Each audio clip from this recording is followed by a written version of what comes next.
আসসালামু আলাইকুম, কেমন আছেন সবাই? শনিবার এই তো বাজার করে নিয়ে আসছে, অনেক দিন পর আজকে বাজারে গেছে। কয়দিন ধরে আমিই বাজার করছি। আসলে মহিলারা বাজার করলে অল্প অল্প করে বাজার করে, প্রয়োজনীয় জিনিস ছাড়া অপ্রয়োজনীয় জিনিস কেনে না। কিন্তু পুরুষ মানুষ যখন বাজারে যাবে শুধু অপ্রয়োজনীয় জিনিসই বেশি কেনা হয়ে যায়, আর তখন আমাদের মাথা খারাপ হয়ে যায় যে নষ্ট হওয়ার ভয়ে মনে হয় সবগুলোই রান্না করে রেখে দিয়ে। এই যে টমেটোগুলো আমি সিদ্ধ করে রেখেছিলাম, সময় পাই না তো ডিপে রেখে দিছিলাম।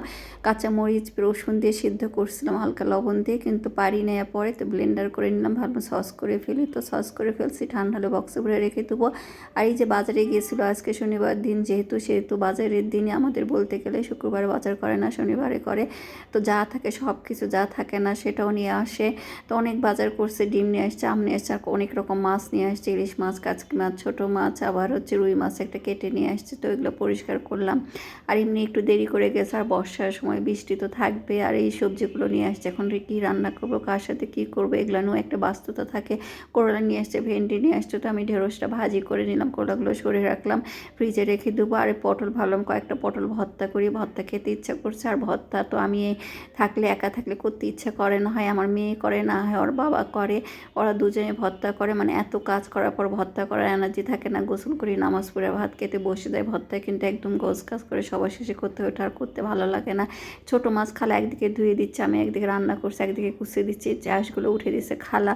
তো এগুলো এখন আমি চাকা করে নিলাম। এই যে মাথা নিয়েছিল, কাচকি মাছটা বেছে দিচ্ছে খালা, আমি আবার পরে বাঁচলাম, মানে সব কিছু খালা করে দেয়। তারপরে আমি চেক করি খাবার জিনিস, তো আসলে বিশ্বাসও হয় না যে পরিষ্কার হয়েছে কি হয়নি। তারপরে আমি এই জন্য একবার করে নিই, যেহেতু আমি বাসায় থাকি, সব কিছু দেখে শুনে নেওয়াটাই আমার আসলে অভ্যাসে দাঁড়িয়ে গেছে। খালাও একটু বলে, খালা আপনি এগুলো পারেন না, একটু বেশি বেশি করেন, আপনি বেশি বেশি করেন, থাকেন হ্যান ত্যান। খালা এটা অভ্যাস হয়ে গেছে, এই জন্য খালাও কিছু মনে করে না আমার এগুলো নিয়ে। খালা পরিষ্কার করে ভয়ে ভয়ে ধুয়ে দেয়, তারপরে আমি একবার চেক করি কি হয়েছে না হয়েছে। তো কাচকি মাছের ভিতরে ময়লা থাকে, এই জন্য ভালো খালা ধুয়ে দিছে, পরিষ্কার করে দিছে। আমি একবার একটু নেড়ে চেড়ে বড় প্লেটে ঢেলে ভালো করে পরিষ্কার করে অর্ধেকটা রান্না করলাম, অর্ধেকটা রেখে দিলাম।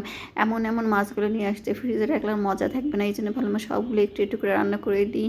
ফ্রেশ মাছ খেতে ভালোই লাগে, আর এগুলো মাছ সবসময় পাওয়া যায় না ভালো। আসলে দেশে তো থাকলে, আমাদের জেলার ভিতর দিয়ে নদী চলে গেছে, এই মাছগুলো গ্রামের নদীর মাছগুলো বেশি মজার। এখনকার তো সব মাছের চাষ করাই, যে মাছ হাতে মেখে রান্না করব সবগুলোই। আর এইদিকে কাঁচামরিচও নাই, আজকে সব কিছু নিচে কাঁচামরিচ দিয়ে রান্না করার মতো সবজির তরকারি, কিন্তু কাঁচামরিচ নেই। তারপর নাকামরিচ কয়েকটা ছিল, একজন গিফট করছিল, ভালো এগুলো দিয়ে তরকারি রান্না করি, দেখি কেমন হয়। তো ভর্তাটাও করলাম নাগামরিচ দিয়ে, পটলটা ভর্তা করে নিলাম, দেখি কাঁচামরিচ নেই। আর সবজির ভর্তা কিন্তু কাঁচামরিচ দিয়ে করলেই ভালো হয়। এদিকে কাচকি মাছের ভাজিটা হয়ে গেছে, এটা আমি অন্যভাবে ভাজি করেছি, মুচমুচে ভাজি, তেলের মধ্যে শুধু হালকা পেঁয়াজ দিয়ে, কাঁচামরিচ দিয়ে, হলুদে গুঁড়া মরিচে করে দিয়ে ভেজে নিলাম। এদিকে পটলটা এইভাবে চিপে নিতে হয়, ভাতের উপর দিয়েছি, সুন্দর সিদ্ধ হয়েছে। যে টাটকা পটল দেখে আমার খেতে ইচ্ছা হলো ভর্তা। আর আমি তো একা থাকলে করি না, এখন যেহেতু আসে সেহেতু সব রেডি করে দিলে করে ফেলবে। ভর্তা করাও কিন্তু একটা ঝামেলা। এদিকে অন্যান্য রান্না উঠে দিচ্ছে, মানে শনিবারের দিন কি যে হয় অবস্থা। যেদিন বাজারে যায়, আমি বাজার করলে হয়তো হালকা পাতলা বাজার নিয়ে আসি, বুঝে শুনে নিয়ে আসি, কিন্তু উনি বাজারে গেলে তো তা না, যেটা ভালো লাগবে, যার যেটা পছন্দ সেটা চোখের সামনে পানি নিয়ে আসে। আর বিশেষ করে সবজি আর মাছের ক্ষেত্রে তো বলাই যায় না, ওর যা ইচ্ছা হবে তাই নিয়ে আসে। এই মাথাগুলো কিন্তু আমরা ছোটোবেলায় খুব মজা করে ভাজি করে খেতাম, মুচমুচে করে আম্মারা ভেজে দিত। মলা মাছের মাথা, ছোটো মাছের মাথা একদম চিপসের মতো লাগতো। আসলে বেশি মানুষের মধ্যে যা দিত তাই খেয়ে নিতাম মজা করেই। তো আজকের আমাদের দুপুরের আয়োজন, এখন রান্না কমপ্লিট হয়নি, চুলার উপরে আছে। এই যে ভাজিটাও হয়ে গেছে, পটল ভর্তা হয়ে গেছে, ডালটা কালকে ছিল সেটা গরম করলাম। আমি তো রান্না করে সব নিয়ে আসি, টেবিলে রাখলাম। এখন যে যেটা খাবে, পটলের তরকারিটা এখনও হয়নি। তারপর তো বিকালে নুডলস রান্না করলাম, এই দিয়ে আজকে শেষ করলাম। তো ভালো থাকবেন, আল্লাহ হাফেজ।